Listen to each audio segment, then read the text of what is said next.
मुझसे रिजेक्शन सहा नहीं जा रहा जामिन। मैंने सोच लिया कि अब मैं इस घर में नहीं रहूंगा। मैं हमेशा हमेशा के लिए ये घर छोड़ के जा रहा हूं।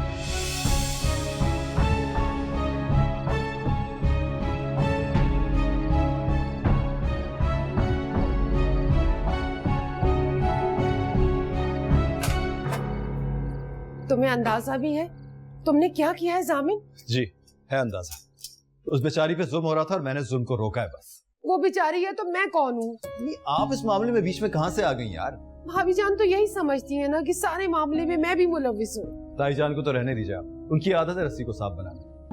आप परेशान मत हो, 2-4 दिन में सब कुछ नॉर्मल हो जाएगा। भूल है तुम्हारी, तुमने उनके दुश्मन की बेटी को बचाते हुए उनका हाथ पकड़ा है और ये बात मुद्दतों उनके दिल में नासूर बनी रहेगी।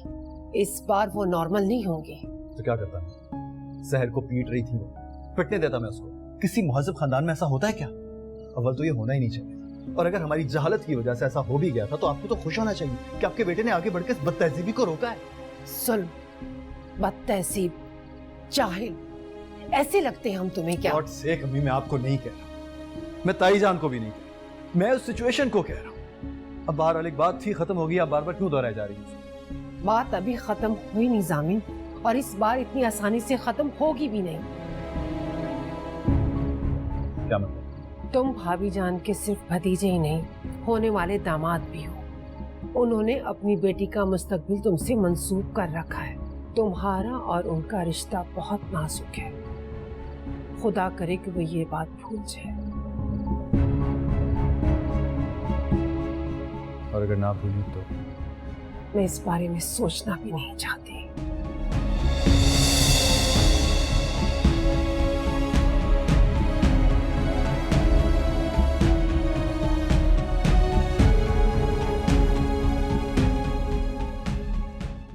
क्या सच कह रही हो तुम? हो गया इंतजाम?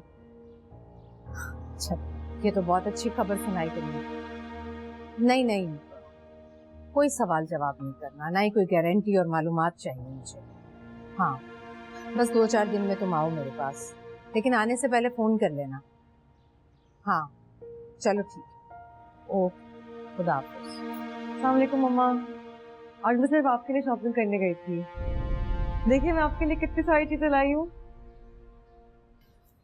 मुझे कुछ नहीं देखना और ना ही तुमसे कुछ लेना है।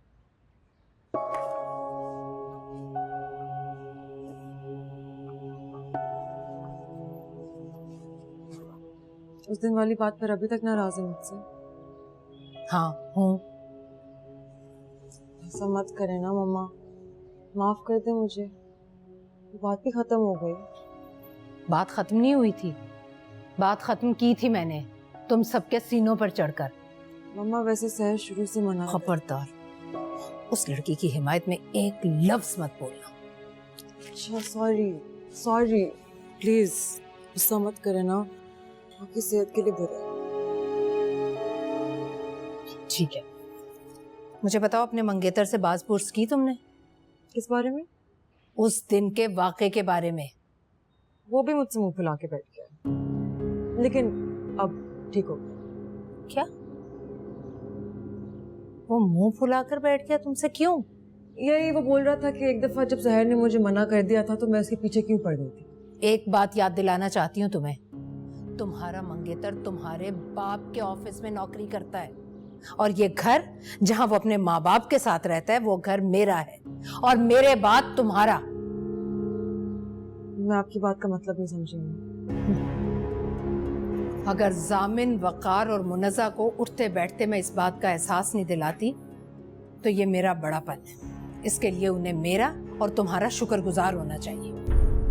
आप कहना क्या चाह रही हैं मम्मा? जिस तरह तुम्हारा मंगेतर उस 2 कौड़ी की लड़की की खातिर मेरे सामने खड़ा हो गया था, होना तो ये चाहिए था कि तुम उससे नाराज होती, उसकी खबर लेती, उसकी जिंदगी अजीरन कर देती। उल्टा तुम मुझसे कह रही हो कि वो तुमसे मुंह फुलाकर बैठ गया। अरे मुअत्तम ना करूं तुम्हारी अकल पर तो फिर क्या करूं? मेरे ख्याल से जामिन ने उस दिन जो कुछ भी किया ठीक किया था मम्मा। जो भी है, मुझे सहर के पीछे नहीं लगना चाहिए था, और आपको भी उसे मारना नहीं चाहिए था। और ये औरतों वाली कोई बात है तुम्हारे अंदर या नहीं? किसी दूसरी औरत की खातिर वो तुम्हारी माँ के सामने खड़ा हो गया, तुमसे मुंह फुलाकर बैठ गया, और तुम्हारे दिल में जरा बराबर भी शक पैदा नहीं हुआ उसके लिए? शक? शक किस पर मम्मा? जामिन पर? सवाल ही पता नहीं। जामिन पर ना सही, उस हैदराबादी लड़की पर तो शक करो। इसी तरह उसकी माँ ने एजाज को फंसाया था। खुदा का खौफ करे मम्मा, ऐसा कुछ भी नहीं है, हो ही नहीं सकता। मैं जानती हूँ दोनों को।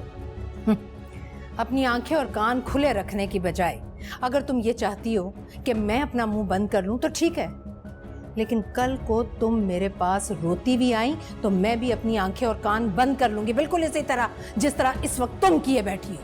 मैं आपके पास रोती हुई कभी नहीं आऊंगी मम्मा, कि मैं और जामिन एक दूसरे से बहुत प्यार करते हैं। हम दोनों ने एक दूसरे पे ना ही कभी शक किया है और ना कभी करेंगे।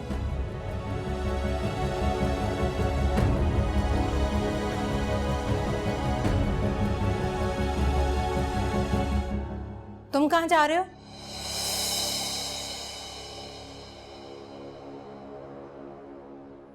वही हुआ जिसका मुझे डर था। भाभी जान इस बात को दिल से लगाकर बैठ गई। जामिन को भी पता नहीं क्या मुसीबत पड़ी थी उनका हाथ रोकने की। मारने देता उन्हें सहर को, कम से कम ये मैल तो ना आता ना उनके दिल में जो इस वक्त आ चुका है। या अल्लाह, अब उनका दिल कैसे साफ होगा? कहीं जामिन और हरीम की बात तो नहीं खराब हो जाएगी? आ जाओ।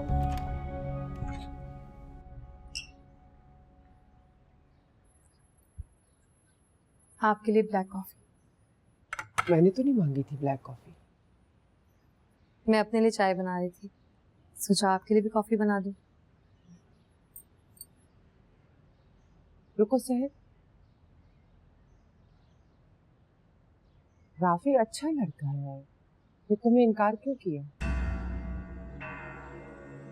जी वो, क्या तुम इस जहन्नुम से निकलना नहीं चाहती? कर लेती ना उससे शादी, चली जाती यहाँ से। ताया में बस मुझे जो बेहतर लगा मैंने वो किया।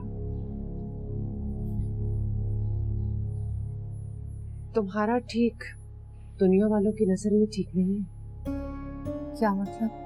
शादी तो दुनिया की हर लड़की करना चाहती है, और तुम्हारे जैसी लड़की जिसका कोई ठिकाना ही ना हो, और राफी जैसे लड़के को इनकार कर देना ताज्जुब की बात है। वो मैं किचन में देखती हूँ खाने में क्या पक रहा है।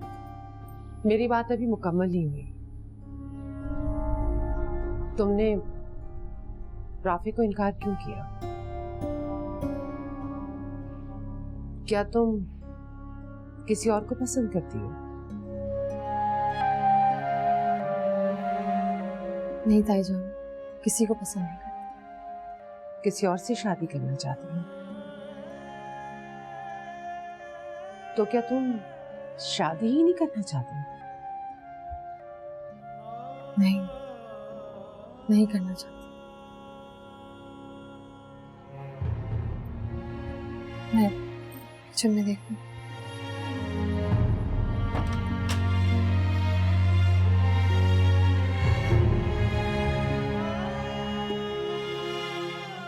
मैं आपको कैसे बताऊं ताईजान, मैं आपकी बहू, जामिन की बीवी।